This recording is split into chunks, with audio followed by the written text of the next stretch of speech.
I was driving my wife to our son's wedding when my phone buzzed. A short message. No name. Pull over. Turn back now. Don't let her inject.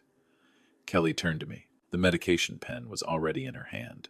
That familiar look of someone who survives by staying on time every single day. That was the first contradiction. The very thing keeping her alive could also close every door in front of her. I turned the wheel hard, right there among the pine trees outside Asheville. As the car swung around, I knew one thing for sure. Someone did not want my wife walking into that ceremony. Before I go on, if you're listening to this story, please subscribe to the channel. Leave a comment and tell me where you're listening from. Your presence helps family stories like this be told all the way through. And now, for you to understand why I turned the car around in the Asheville Pines that day, I need to go back to the moment right after that message arrived. I didn't say a word as I turned the car around. The narrow road through the Asheville Pines slid under the tires like a late warning. Kelly sat beside me, unusually quiet. She didn't ask why I swerved so suddenly. Maybe because she's learned my silences after nearly half a century together. Or maybe because her focus was on the medication pen in her hand, the thing that had been with her every day. On time, without fail. The phone signal weakened. The screen flickered. I glanced at the rearview mirror. No one behind us. The pine forest was thick, a light wind, the sharp smell of sap in the air. It was peaceful, almost too peaceful. Places that quiet usually hide something underneath. That message wasn't advice. It was an order. I recognized the tone even without sound. The language of people who once stood beside me in long nights when decisions had to be made before it was too late. I looked down at the phone on the console. An unknown number. No photo. Just a dozen words. Enough to make me change direction. Kelly took a slow breath. "I'm a little tired," she said softly. No panic. Just a familiar admission. I knew that sign. I knew her routine when something felt off. Her hand drifting to her pocket, her thumb resting on the button of the pen. A reflex trained over many years. I placed my hand on her wrist and stopped her. "Wait a moment," I said. "Just 2 words. No explanation, no argument." She looked at me, surprised. "It's time." I didn't deny it. I kept my eyes on the road ahead, where a sharp curve was opening up. In my mind, small details began lining up. The pine forest, the weak signal, the isolated estate, Jack's sudden intensity over the past few weeks, the constant check-in calls, the overly careful reminders about medication and timing.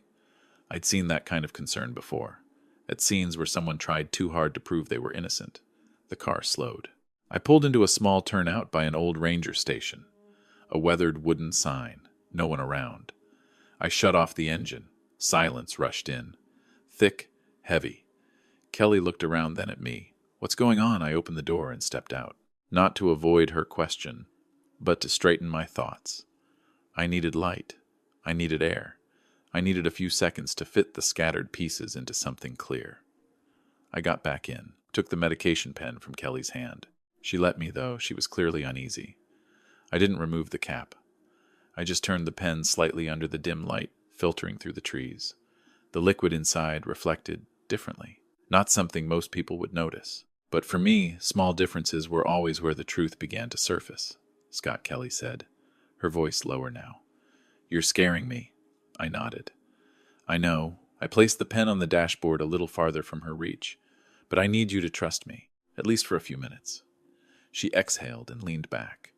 The exhaustion showed clearly on that familiar face. Part of me hated myself for bringing her this far into a place where every way out felt narrow. Another part of me stayed cold and clear. If something was wrong, the most dangerous moment was when everyone believed they were safe. The phone buzzed again.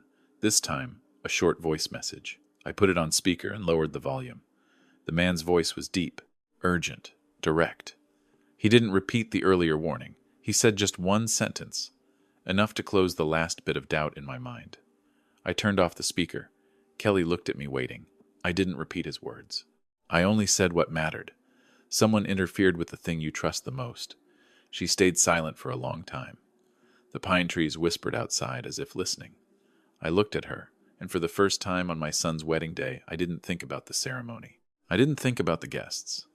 I thought only about how to get my wife out of here, safe, whole. I started the engine again.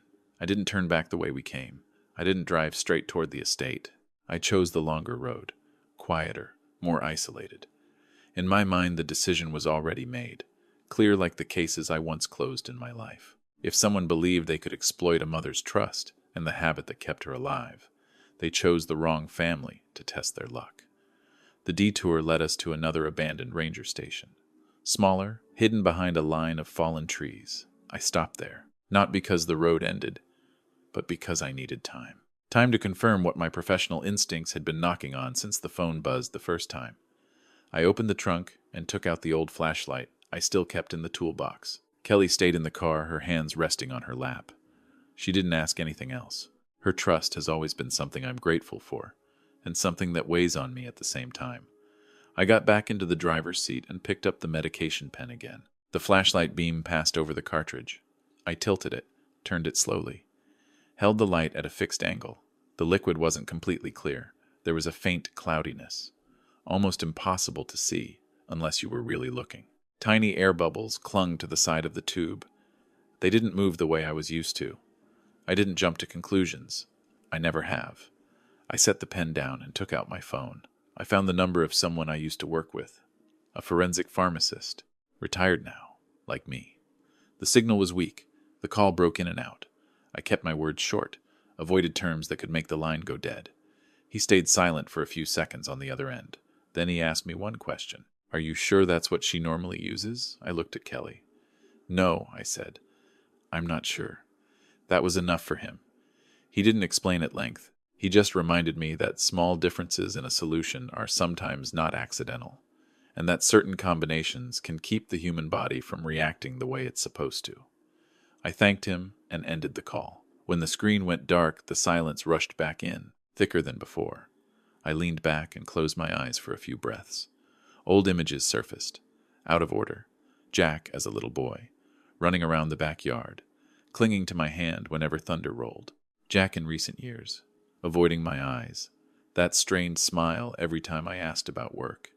Then Zoe, appearing too fast, too polished, the way she organized Kelly's medication bag, the way she reminded her of injection times, her voice soft and sweet. Once I'd noticed a strange smell on her hands. Faint. Hard to name. When I mentioned it, Jack laughed it off, said I saw signs everywhere because of my old job. I let it go. That was my mistake. I opened the glove compartment. Inside, among random papers, was a thin, folded sheet, a copy of a document I didn't remember giving to anyone.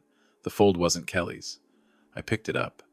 I didn't need to read it carefully. Seeing the top corner was enough. Some things, once you see them, you never return to being neutral again. Kelly shifted slightly. "Are you okay?" she asked. I turned to her and kept my voice steady. "I'm just fitting a few pieces together." I put the paper back and closed the compartment. "And I don't like the picture that's forming." She looked at the pen on the dashboard. "So, what should I do?" That question tightened my chest. I'd spent my life giving instructions to others, in situations where every option had a cost. But this was my wife, and what I needed most right now was to keep her safe without planting more fear. "You're not going to use that," I said. "At least not until we're out of this forest." I handed her a small piece of candy I always carried. Not to explain anything, just to replace a habit with another action. Something simple, something familiar. She nodded and did as I asked. That quiet cooperation only strengthened my resolve. I started the car. This time I didn't drive fast. I kept a steady pace as if nothing were wrong. I needed a clear head. I needed time. I needed to think about the next step, not just avoiding danger, but exposing it. The phone buzzed again, not an unknown number. "Jack." I let it ring until it stopped. Then a text came through. "Dad, where are you? Is Mom okay?" I stared at the words for a long time. Concern, packaged neatly, perfectly timed. I didn't reply. In my mind, a plan began to form. Quiet, unhurried. I would return to the estate, but not the way they expected. I would go alone. I would bring the thing they believed was the key, not to use it, but to place it under the strongest light possible. The car left the detour and merged back toward the road leading to the estate, far enough away that I could stop at any moment. I looked at Kelly. "I'm going to take you somewhere safe," I said. Then I'm coming back. She took my hand. No pleading, no resistance. Just a gentle squeeze, a reminder that we'd walked through darker turns than this before. I nodded. The decision was made. As the pine canopy thinned and the road opened ahead, I knew I was stepping into the hardest part.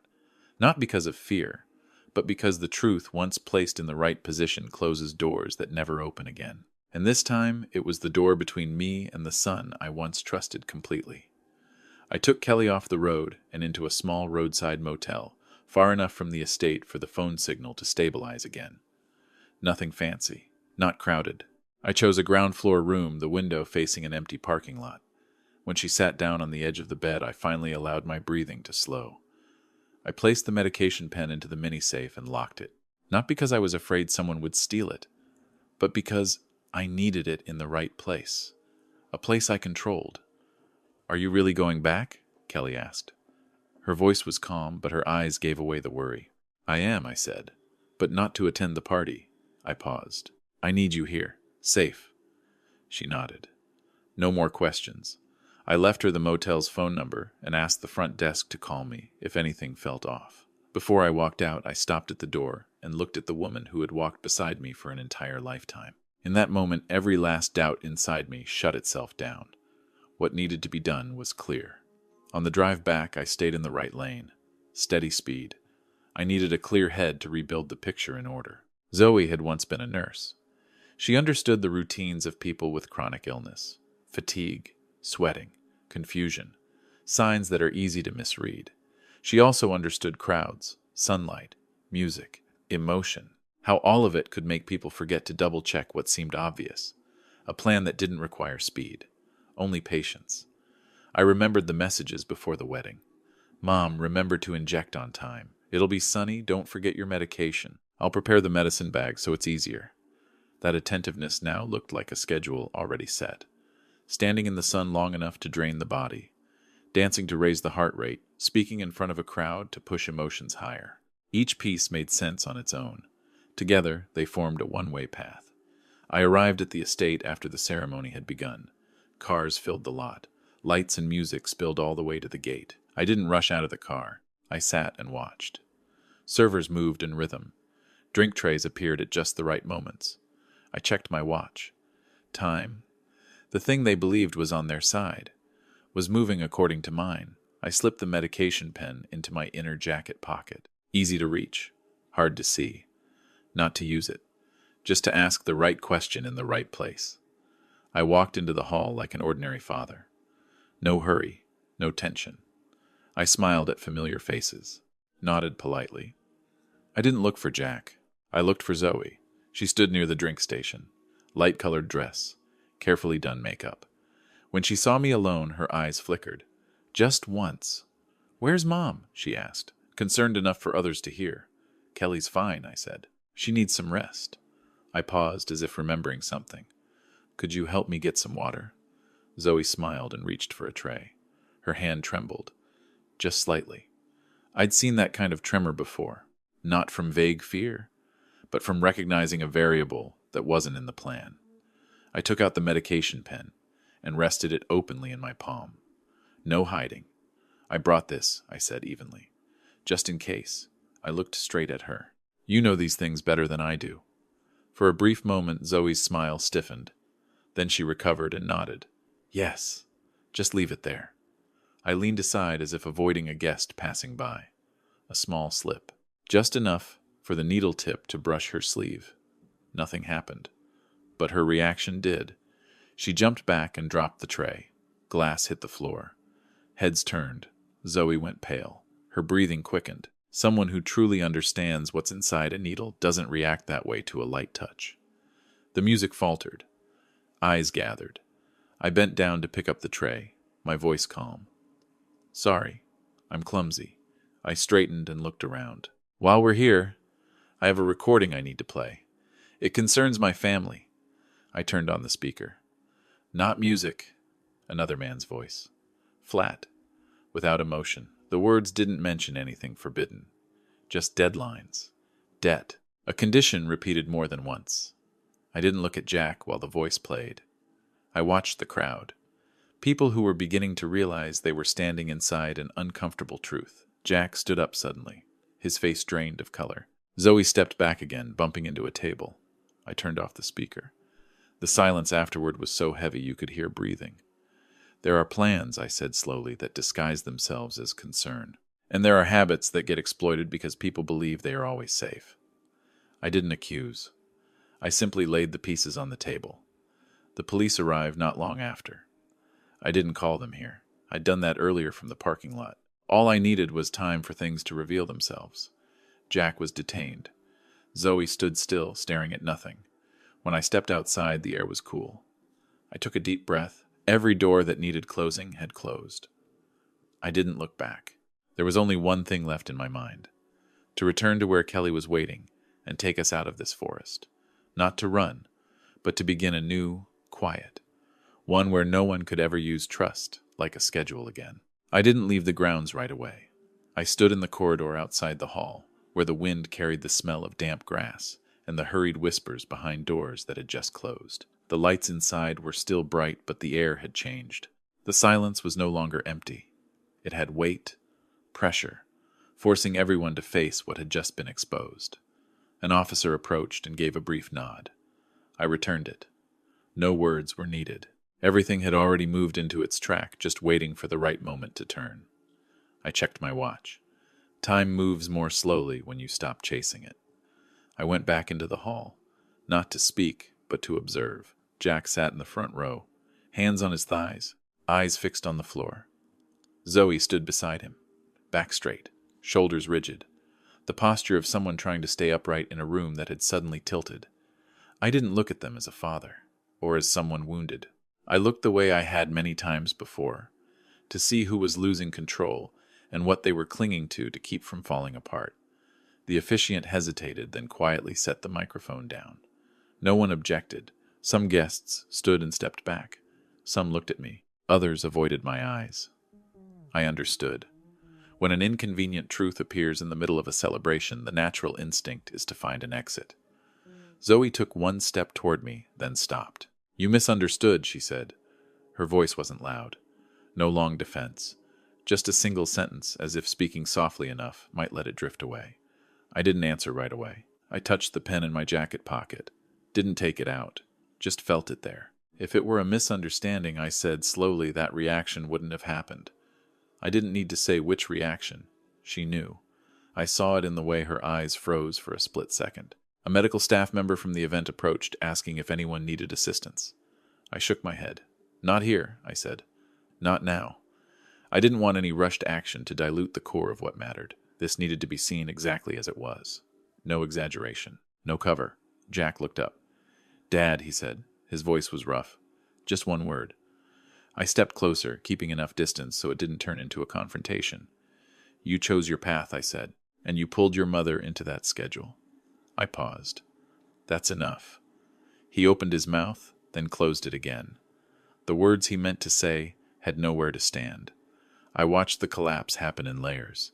First confidence, then hope, then the stories people tell themselves to cope. I didn't interrupt. I had learned long ago that silence used at the right moment carries more weight than any speech. The police returned and gave a brief update. I listened, signed what needed signing. No handcuffs in front of the crowd, no noise, no spectacle. Everything moved cleanly, like a door closing with the correct key.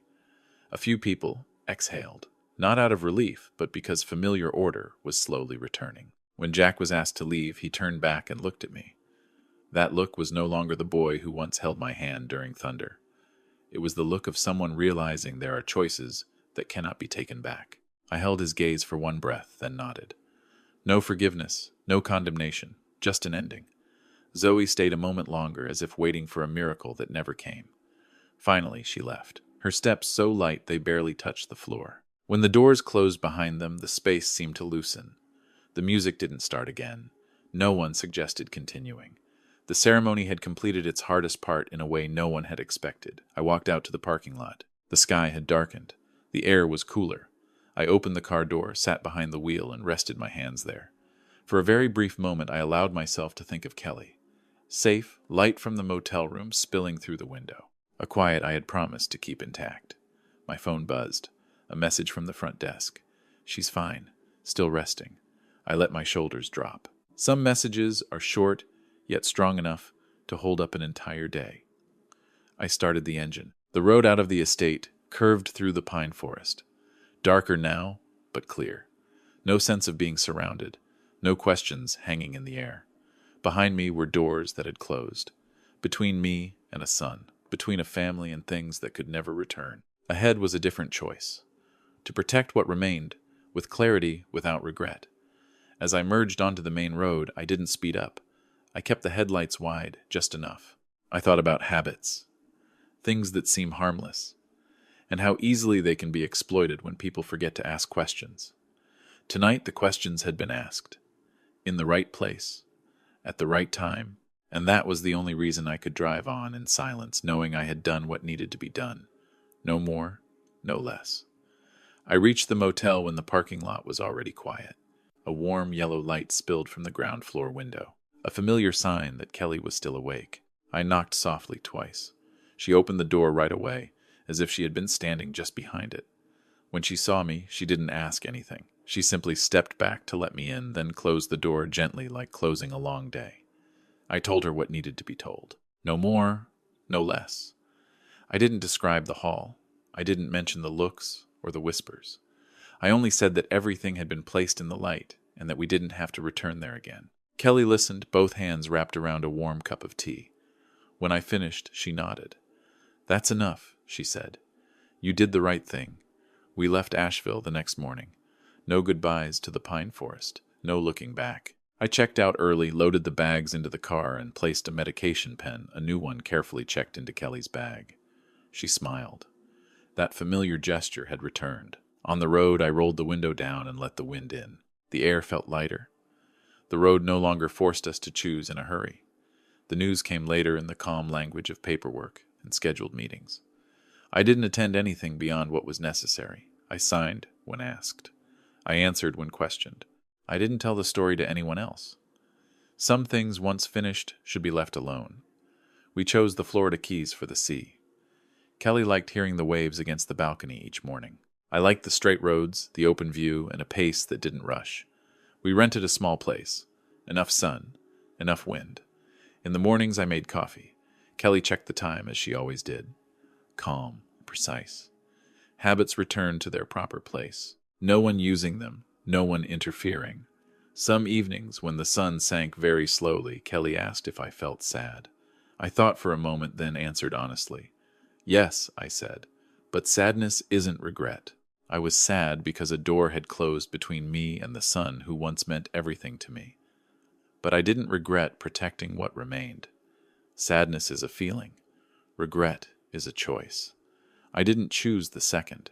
From time to time, I received messages that were never sent. Words typed, then erased.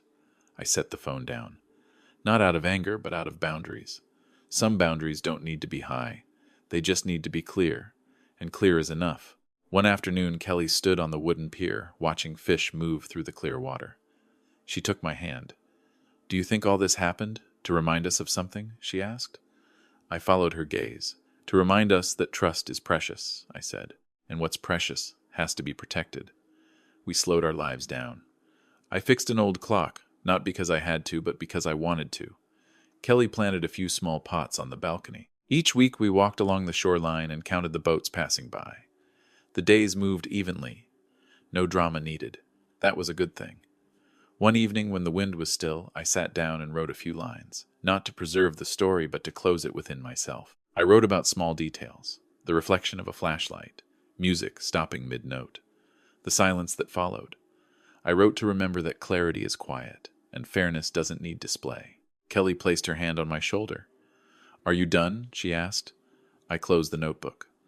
"I am," I said, and I knew it was true. When night fell and the waves moved steadily, I thought about the bond between parents and children.